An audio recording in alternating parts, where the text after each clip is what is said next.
തൃശൂരിനെ ഇളക്കിമറിച്ച് പ്രധാനമന്ത്രി നരേന്ദ്രമോദി നടത്തിയ റോഡ് ഷോയ്ക്കും മഹാസമ്മേളനത്തിനും പിന്നാലെ ഇതാ കോൺഗ്രസിന്റെ അമരക്കാരൻ മല്ലികാർജുൻ ഖാർഗെയും എത്തുകയാണ്.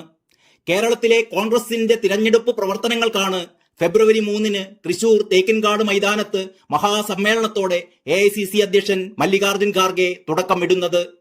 സംസ്ഥാനത്തെ 25,177 ബൂത്തുകളിൽ നിന്ന് ബൂത്ത് പ്രസിഡന്റ്, വനിതാ വൈസ് പ്രസിഡന്റ്, BLA-മാർ എന്നിങ്ങനെ 3 പേർ അടങ്ങുന്ന 75,000-ൽ പരം പ്രവർത്തകരും മണ്ഡലം മുതൽ AICC തലം വരെയുള്ള കേരളത്തിൽ നിന്നുള്ള ഭാരവാഹികളും ഉൾപ്പെടെ 100,000-ഓളം പേർ പങ്കെടുക്കും എന്നാണ് അറിയുന്നത്.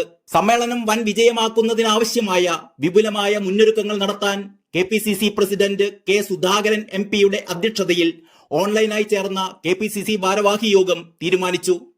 ബൂത്ത് ശാക്തീകരണത്തിലൂടെ കോൺഗ്രസിന്റെ പ്രവർത്തനക്ഷമത അടിമുടി മാറ്റിമറിക്കുന്നതിന് സമ്മേളനം തുടക്കം കുറിക്കും. AICC അധ്യക്ഷൻ മല്ലികാർജുൻ ഖാർഗെ ബൂത്ത് പ്രസിഡന്റുമാരും വനിതാ വൈസ് പ്രസിഡന്റും BLA-മാരുമായി നേരിട്ട് സംവദിക്കുമെന്നതാണ് തൃശൂരിൽ നടക്കുന്ന ഈ മഹാസമ്മേളനത്തിന്റെ പ്രത്യേകത.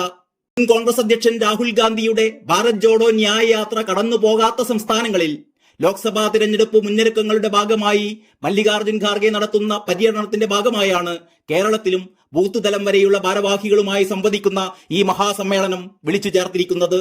ഒരു ഭാഗത്ത് BJPക്ക് വേണ്ടി പ്രധാനമന്ത്രിയുടെ തന്നെ നേരിട്ടുള്ള ഇടപെടലോടെ സുരേഷ് ഗോപിയും മറുഭാഗത്ത് ഇടതുപക്ഷവും അങ്കക്കച്ചമുറുക്കുമ്പോഴാണ് സീറ്റ് നിലനിർത്തുമെന്ന വാശിയോടെ കോൺഗ്രസ് തൃശൂരിൽ തന്നെ തിരഞ്ഞെടുപ്പ് മുന്നൊരുക്കത്തിന് തുടക്കമിടുന്നത്. അതേസമയം ലോക്സഭാ തിരഞ്ഞെടുപ്പ് പ്രചാരണത്തിന് തുടക്കമിട്ട് NDA നടത്തുന്ന സംസ്ഥാന പദയാത്ര ഈ മാസം 27-ന് കാസർഗോഡ് നിന്ന് ആരംഭിക്കുകയാണ്. ഓരോ ലോക്സഭാ മണ്ഡലത്തിലും 25,000 പേർ പങ്കെടുക്കും. JP നദ്ദ പദയാത്ര ഉദ്ഘാടനം ചെയ്യും. അഴിമതിക്കാരെ ഇരുമ്പഴിക്കുള്ളിലാക്കിയ ചരിത്രമാണ് NDA സർക്കാരിനുള്ളതെന്ന് BJP സംസ്ഥാന അധ്യക്ഷൻ K. സുരേന്ദ്രൻ പറഞ്ഞു. അഴിമതിക്കാരെ സംരക്ഷിക്കുന്ന കാര്യത്തിൽ ഇടത് വലത് മുന്നണികൾ ഇവിടെ ഒത്തുകളിക്കുകയാണ്.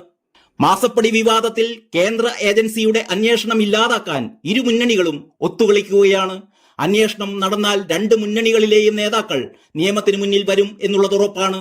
സംസ്ഥാനം വലിയ സാമ്പത്തിക പ്രതിസന്ധിയിലാണ്. അതിന്റെ ഉത്തരവാദിത്തം കേന്ദ്ര സർക്കാരിന്റെ തലയിലിടാൻ ശ്രമിക്കുന്നുവെന്നും സുരേന്ദ്രൻ ആരോപിച്ചു.